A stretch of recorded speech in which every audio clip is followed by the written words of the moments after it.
Old Sultan. A shepherd had a faithful dog, called Sultan, who was grown very old, and had lost all his teeth. And one day when the shepherd and his wife were standing together before the house, the shepherd said, "I will shoot Old Sultan tomorrow morning, for he is of no use now." But his wife said, "Pray let the poor faithful creature live. He has served us well a great many years, and we ought to give him a livelihood for the rest of his days." "But what can we do with him?" said the shepherd. "He has not a tooth in his head, and the thieves don't care for him at all. To be sure he has served us, but then he did it to earn his livelihood. Tomorrow shall be his last day, depend upon it."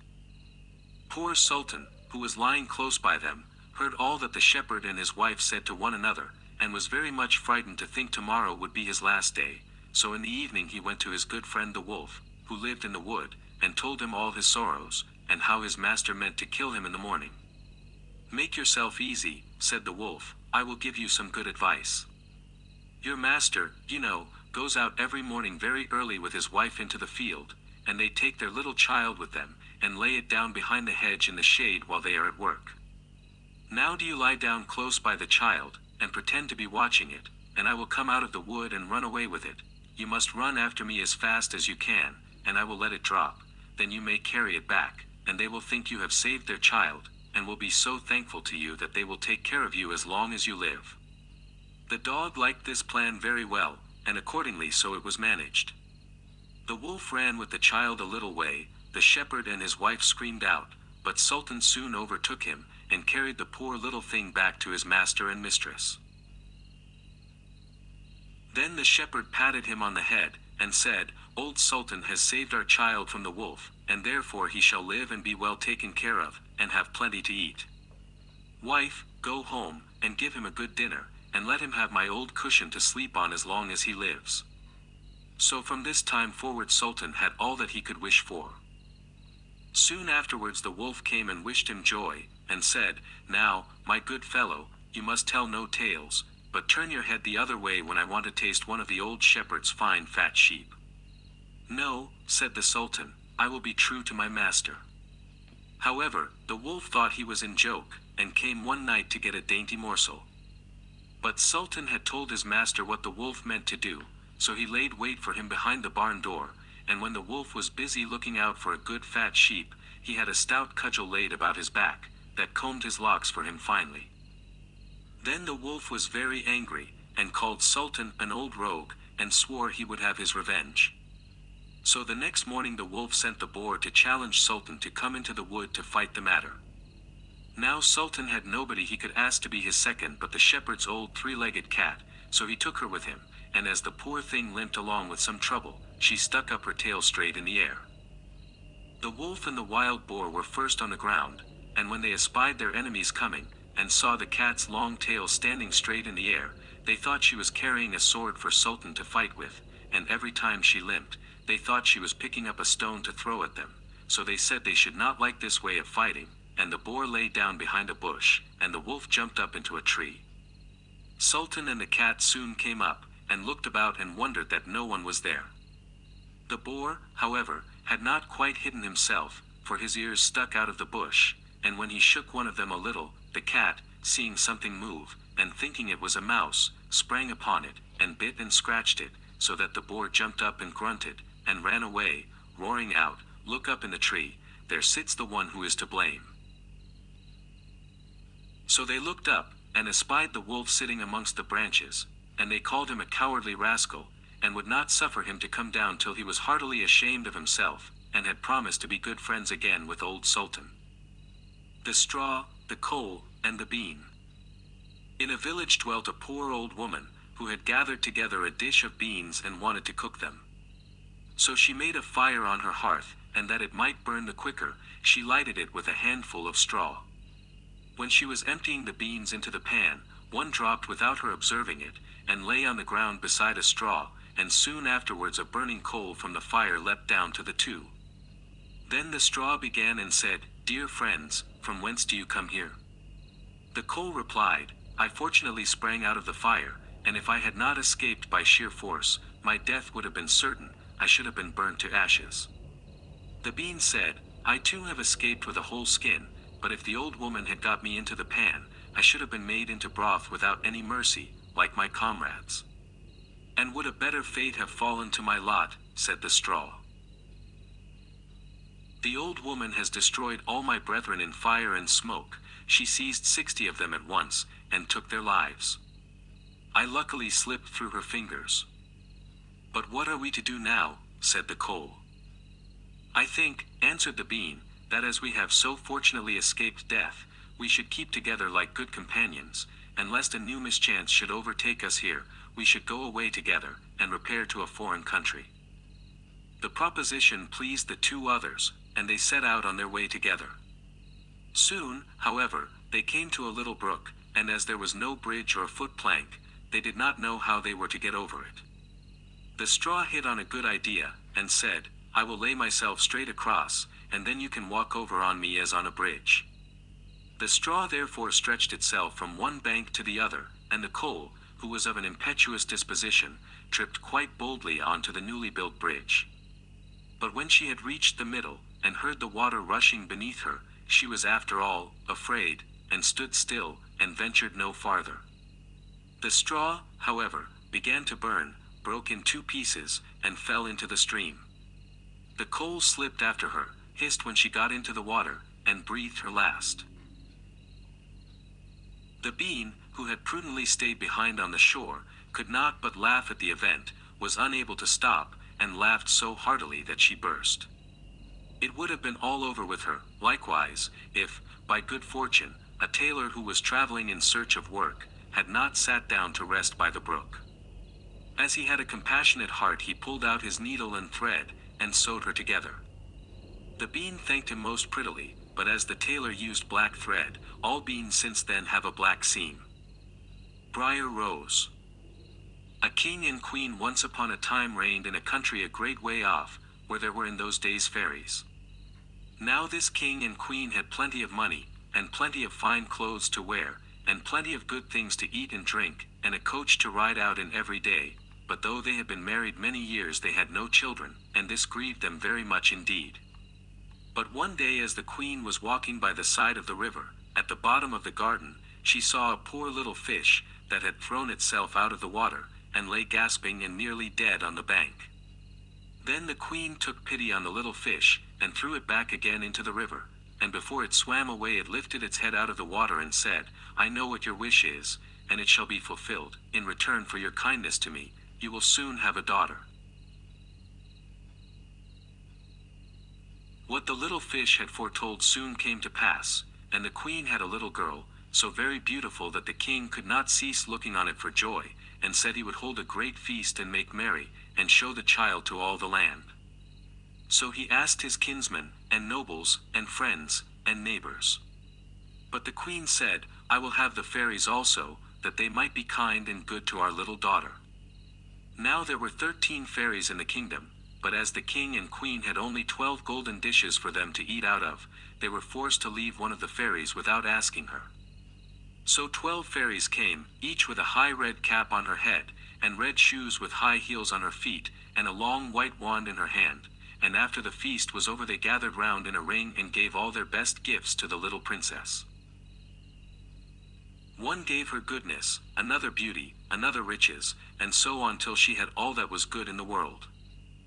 Just as 11 of them had done blessing her, a great noise was heard in the courtyard, and word was brought that the 13th fairy was come, with a black cap on her head, and black shoes on her feet, and a broomstick in her hand, and presently up she came into the dining hall. Now, as she had not been asked to the feast, she was very angry, and scolded the king and queen very much, and set to work to take her revenge. So she cried out, the king's daughter shall, in her 15th year, be wounded by a spindle, and fall down dead. Then the 12th of the friendly fairies, who had not yet given her gift, came forward, and said that the evil wish must be fulfilled, but that she could soften its mischief. So her gift was, that the king's daughter, when the spindle wounded her, should not really die, but should only fall asleep for 100 years. However, the king hoped still to save his dear child altogether from the threatened evil, so he ordered that all the spindles in the kingdom should be bought up and burnt. But all the gifts of the first 11 fairies were in the meantime fulfilled, for the princess was so beautiful, and well behaved, and good, and wise, that everyone who knew her loved her. It happened that, on the very day she was 15 years old, the king and queen were not at home, and she was left alone in the palace.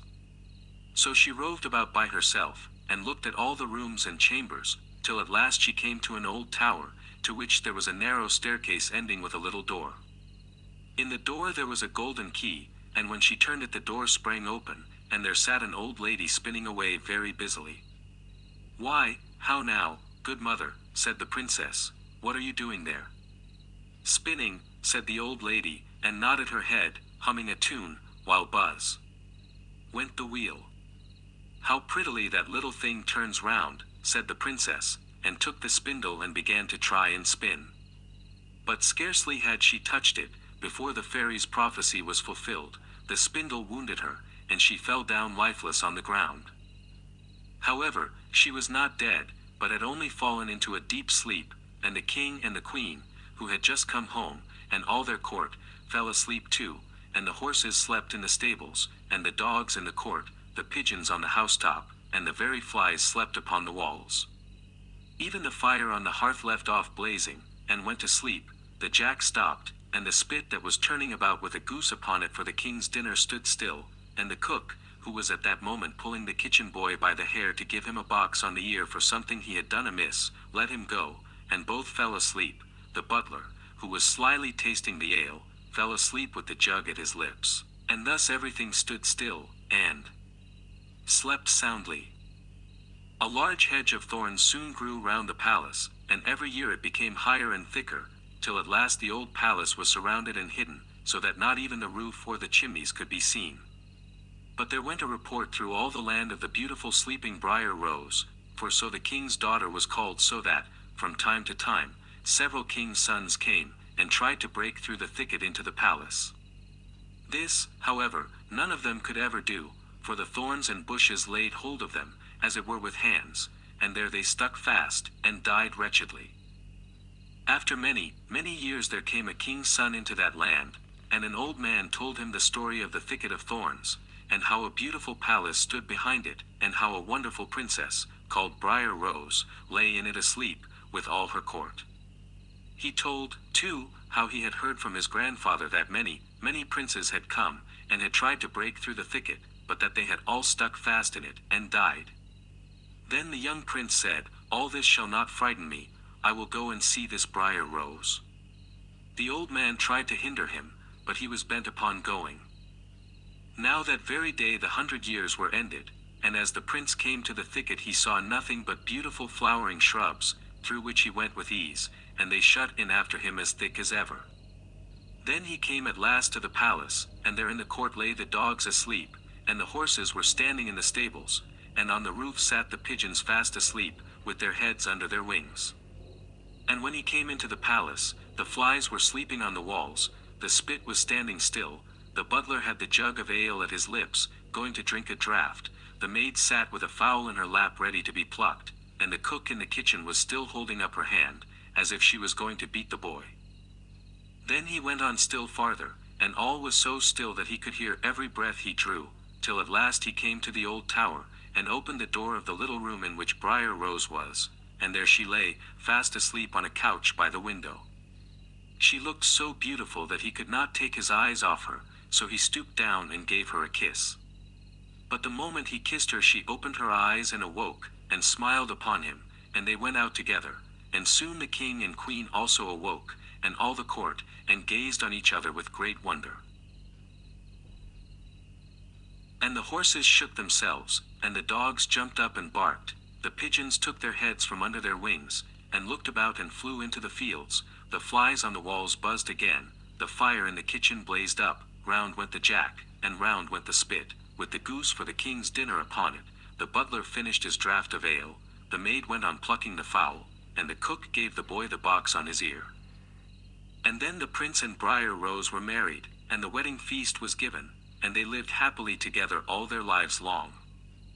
The Dog and the Sparrow. A shepherd's dog had a master who took no care of him, but often let him suffer the greatest hunger. At last he could bear it no longer, so he took to his heels, and off he ran in a very sad and sorrowful mood. On the road he met a sparrow that said to him, "Why are you so sad, my friend?" "Because," said the dog, "I am very, very hungry, and have nothing to eat." "If that be all," answered the sparrow, "come with me into the next town, and I will soon find you plenty of food." So on they went together into the town, and as they passed by a butcher's shop, the sparrow said to the dog, "Stand there a little while till I peck you down a piece of meat." So the sparrow perched upon the shelf, and having first looked carefully about her to see if anyone was watching her, she pecked and scratched at a steak that lay upon the edge of the shelf, till at last down it fell. Then the dog snapped it up, and scrambled away with it into a corner, where he soon ate it all up. "Well," said the sparrow, "you shall have some more if you will, so come with me to the next shop, and I will peck you down another steak." When the dog had eaten this too, the sparrow said to him, "Well, my good friend, have you had enough now?" "I have had plenty of meat," answered he, "but I should like to have a piece of bread to eat after it." "Come with me then," said the sparrow, "and you shall soon have that too." So she took him to a baker's shop, and pecked at 2 rolls that lay in the window, till they fell down, and as the dog still wished for more, she took him to another shop and pecked down some more for him. When that was eaten, the sparrow asked him whether he had had enough now. "Yes," said he, "and now let us take a walk a little way out of the town." So they both went out upon the high road, but as the weather was warm, they had not gone far before the dog said, "I am very much tired, I should like to take a nap." "Very well," answered the sparrow, "do so, and in the meantime I will perch upon that bush." So the dog stretched himself out on the road, and fell fast asleep. Whilst he slept, there came by a carter with a cart drawn by 3 horses, and loaded with 2 casks of wine. The sparrow, seeing that the carter did not turn out of the way, but would go on in the track in which the dog lay, so as to drive over him, called out, "Stop! Stop, Mr. Carter, or it shall be the worse for you." But the carter, grumbling to himself, "You make it the worse for me, indeed. What can you do?" cracked his whip, and drove his cart over the poor dog, so that the wheels crushed him to death. "There," cried the sparrow, "thou cruel villain, thou hast killed my friend the dog. Now mind what I say. This deed of thine shall cost thee all thou art worth." "Do your worst, and welcome," said the brute, "what harm can you do me?" and passed on. But the sparrow crept under the tilt of the cart, and pecked at the bung of one of the casks till she loosened it, and then all the wine ran out, without the carter seeing it. At last he looked round, and saw that the cart was dripping, and the cask quite empty. "What an unlucky wretch I am," cried he. "Not wretch enough yet," said the sparrow, as she alighted upon the head of one of the horses, and pecked at him till he reared up and kicked. When the carter saw this, he drew out his hatchet and aimed a blow at the sparrow, meaning to kill her, but she flew away, and the blow fell upon the poor horse's head with such force, that he fell down dead. "Unlucky wretch that I am," cried he. "Not wretch enough yet," said the sparrow. And as the carter went on with the other 2 horses, she again crept under the tilt of the cart, and pecked out the bung of the second cask, so that all the wine ran out. When the carter saw this, he again cried out, "Miserable wretch that I am." But the sparrow answered, "Not wretch enough yet," and perched on the head of the second horse, and pecked at him too. The carter ran up and struck at her again with his hatchet, but away she flew, and the blow fell upon the second horse and killed him on the spot. "Unlucky wretch that I am," said he. "Not wretch enough yet," said the sparrow, and perching upon the third horse, she began to peck him too.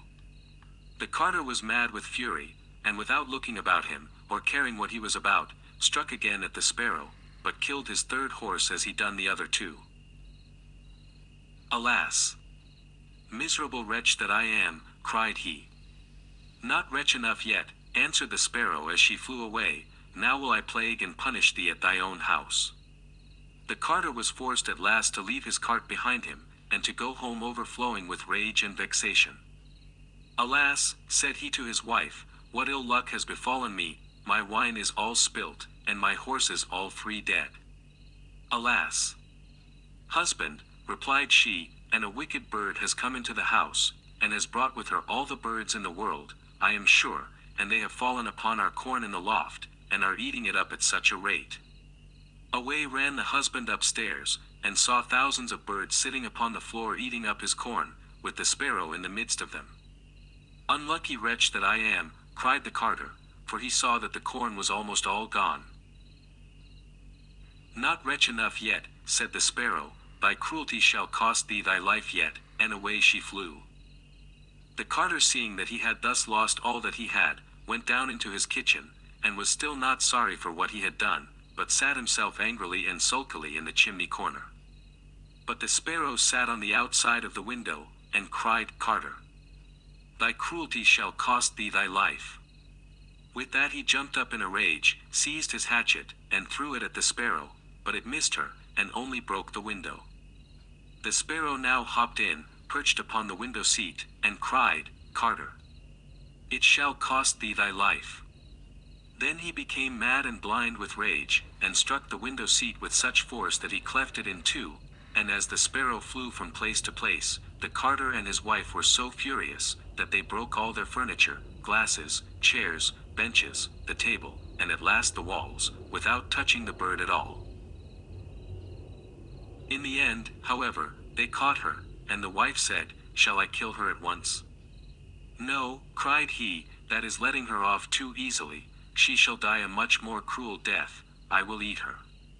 But the sparrow began to flutter about, and stretch out her neck, and cried, "Carter, it shall cost thee thy life yet." With that he could wait no longer, so he gave his wife the hatchet, and cried, "Wife, strike at the bird and kill her in my hand." And the wife struck, but she missed her aim, and hit her husband on the head so that he fell down dead, and the sparrow flew quietly home to her nest. The 12 Dancing Princesses. There was a king who had 12 beautiful daughters. They slept in 12 beds all in one room, and when they went to bed, the doors were shut and locked up, but every morning their shoes were found to be quite worn through as if they had been danced in all night, and yet nobody could find out how it happened, or where they had been. Then the king made it known to all the land, that if any person could discover the secret, and find out where it was that the princesses danced in the night, he should have the one he liked best for his wife, and should be king after his death. But whoever tried and did not succeed, after 3 days and nights, should be put to death. A king's son soon came. He was well entertained, and in the evening was taken to the chamber next to the one where the princesses lay in their 12 beds. There he was to sit and watch where they went to dance, and, in order that nothing might pass without his hearing it, the door of his chamber was left open. But the king's son soon fell asleep, and when he awoke in the morning he found that the princesses had all been dancing, for the soles of their shoes were full of holes. The same thing happened the second and third night, so the king ordered his head to be cut off. After him came several others, but they had all the same luck, and all lost their lives in the same manner.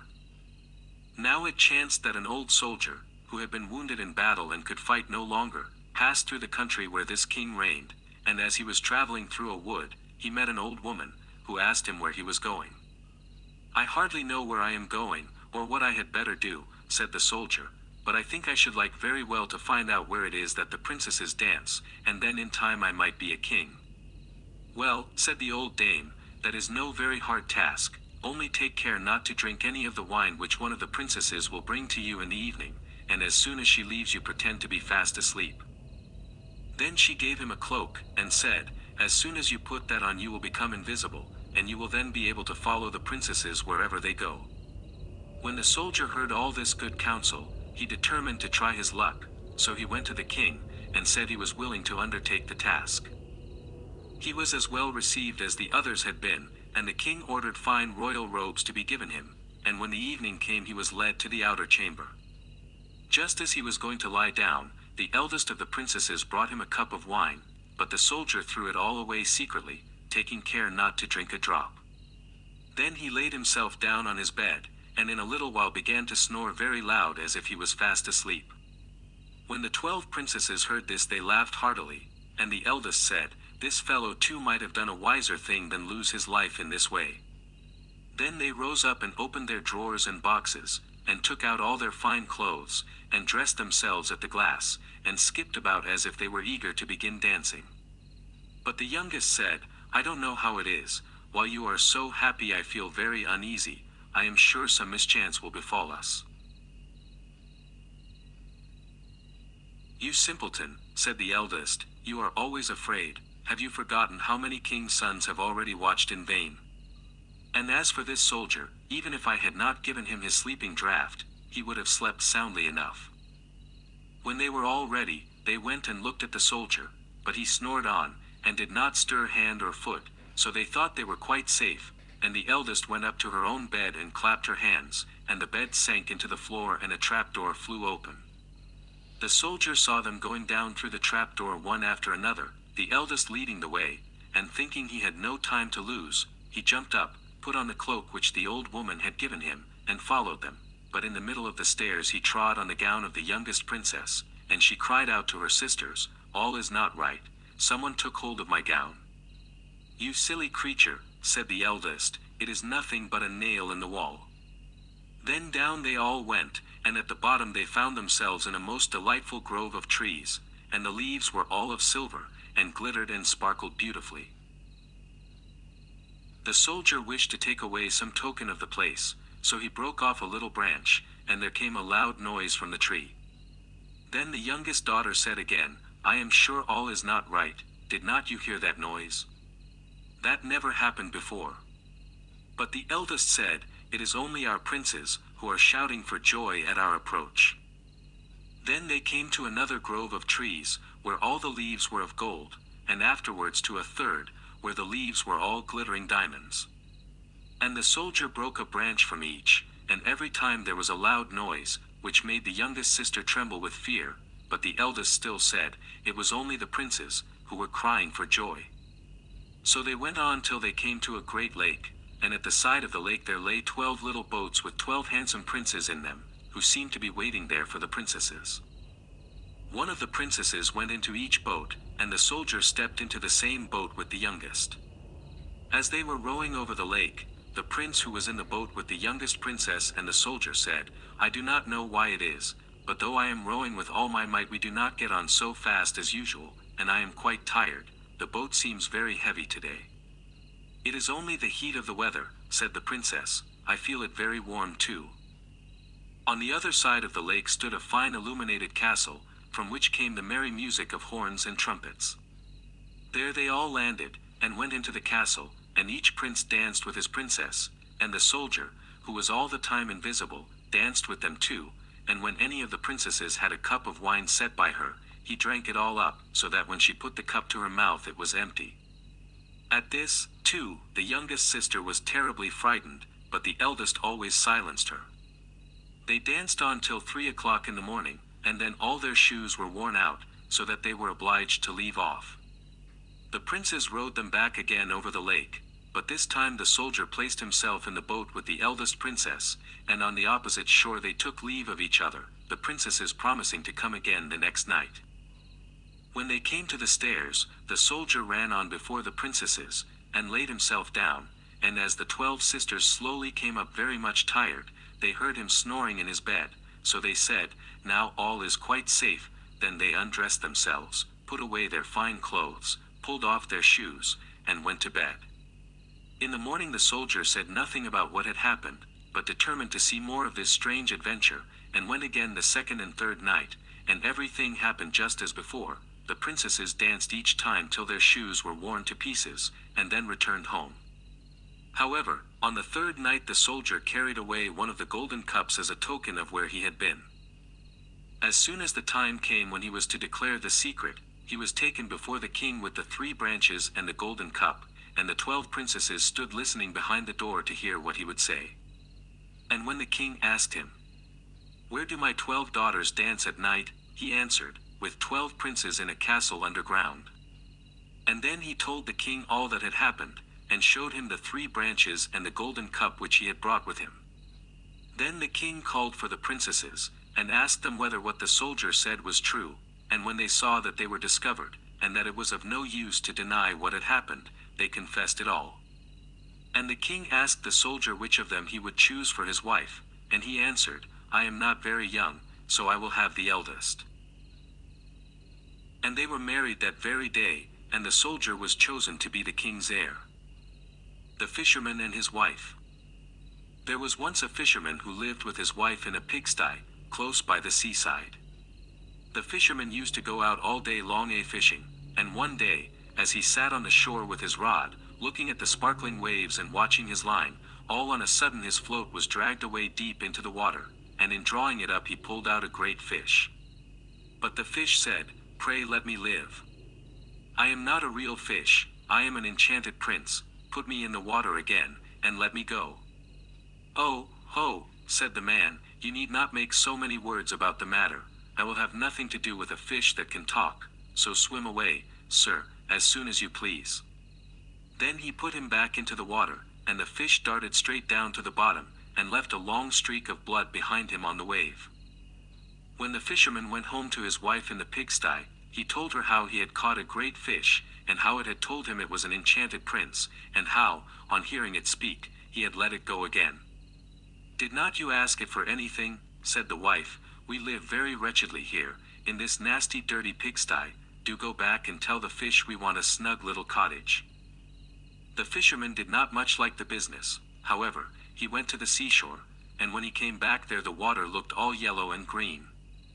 And he stood at the water's edge, and said, "O man of the sea, hearken to me. My wife Ilsebil will have her own will, and hath sent me to beg a boon of thee." Then the fish came swimming to him, and said, "Well, what is her will? What does your wife want?" "Ah," said the fisherman, "she says that when I had caught you, I ought to have asked you for something before I let you go. She does not like living any longer in the pigsty, and wants a snug little cottage." "Go home, then," said the fish, "she is in the cottage already." So the man went home, and saw his wife standing at the door of a nice trim little cottage. Come in," said she. "Is not this much better than the filthy pigsty we had?" And there was a parlor, and a bedchamber, and a kitchen, and behind the cottage there was a little garden, planted with all sorts of flowers and fruits, and there was a courtyard behind, full of ducks and chickens. "Ah," said the fisherman, "how happily we shall live now." "We will try to do so, at least," said his wife. Everything went right for a week or two, and then Dame Ilsebil said, "Husband, there is not near room enough for us in this cottage. The courtyard and the garden are a great deal too small. I should like to have a large stone castle to live in. Go to the fish again and tell him to give us a castle." "Wife," said the fisherman, "I don't like to go to him again, for perhaps he will be angry. We ought to be easy with this pretty cottage to live in." "Nonsense," said the wife, "he will do it very willingly, I know. Go along and try." The fisherman went, but his heart was very heavy, and when he came to the sea, it looked blue and gloomy, though it was very calm, and he went close to the edge of the waves, and said, "O man of the sea, hearken to me. My wife Ilsebil will have her own will, and hath sent me to beg a boon of thee." "Well, what does she want now?" said the fish. "Ah," said the man, dolefully, "my wife wants to live in a stone castle." "Go home, then," said the fish, "she is standing at the gate of it already." So away went the fisherman, and found his wife standing before the gate of a great castle. "See," said she, "is not this grand?" With that they went into the castle together, and found a great many servants there, and the rooms all richly furnished, and full of golden chairs and tables, and behind the castle was a garden, and around it was a park half a mile long, full of sheep, and goats, and hares, and deer, and in the courtyard were stables and cowhouses. "Well," said the man, "now we will live cheerful and happy in this beautiful castle for the rest of our lives." "Perhaps we may," said the wife, "but let us sleep upon it, before we make up our minds to that." So they went to bed. The next morning when Dame Ilsebil awoke it was broad daylight, and she jogged the fisherman with her elbow, and said, "Get up, husband, and bestir yourself, for we must be king of all the land." Wife," said the man, "why should we wish to be the king? I will not be king." "Then I will," said she. "But, wife," said the fisherman, "how can you be king? The fish cannot make you a king." "Husband," said she, "say no more about it. but go and try. I will be king." So the man went away quite sorrowful to think that his wife should want to be king. This time the sea looked a dark gray color, and was overspread with curling waves and the ridges of foam as he cried out, "O man of the sea! Hearken to me. My wife Ilsebil will have her own will, and hath sent me to beg a boon of thee." "Well, what would she have now?" said the fish. "Alas," said the poor man, "my wife wants to be king." "Go home," said the fish, "she is king already." Then the fisherman went home, and as he came close to the palace he saw a troop of soldiers, and heard the sound of drums and trumpets. And when he went in he saw his wife sitting on a throne of gold and diamonds, with a golden crown upon her head, and on each side of her stood 6 fair maidens, each a head taller than the other. "Well, wife," said the fisherman, "are you king?" "Yes," said she, "I am king." And when he had looked at her for a long time, he said, "Ah, wife! What a fine thing it is to be king! Now we shall never have anything more to wish for as long as we live." "I don't know how that may be," said she, "never is a long time. I am king, it is true, but I begin to be tired of that, and I think I should like to be emperor." "Alas, wife! Why should you wish to be emperor?" said the fisherman. "Husband," said she, "go to the fish. I say I will be emperor." "Ah, wife," replied the fisherman, "the fish cannot make an emperor, I am sure, and I should not like to ask him for such a thing." "I am king," said Ilsebil, "and you are my slave, so go at once." So the fisherman was forced to go, and he muttered as he went along, "This will come to no good, it is too much to ask, the fish will be tired at last, and then we shall be sorry for what we have done." He soon came to the seashore, and the water was quite black and muddy, and a mighty whirlwind blew over the waves and rolled them about, but he went as near as he could to the water's brink, and said, "O man of the sea! Hearken to me. My wife Ilsebil will have her own will, and hath sent me to beg a boon of thee." "What would she have now?" said the fish. "Ah," said the fisherman, "she wants to be emperor." "Go home," said the fish, "she is emperor already."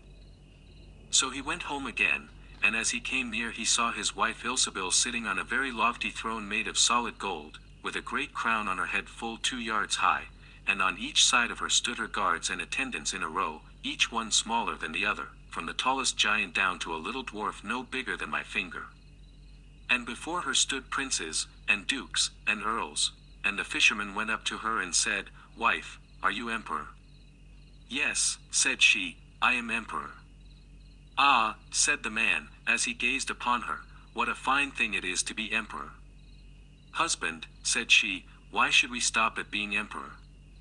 I will be pope next." "Oh wife, wife," said he, "how can you be pope? There is but one pope at a time in Christendom."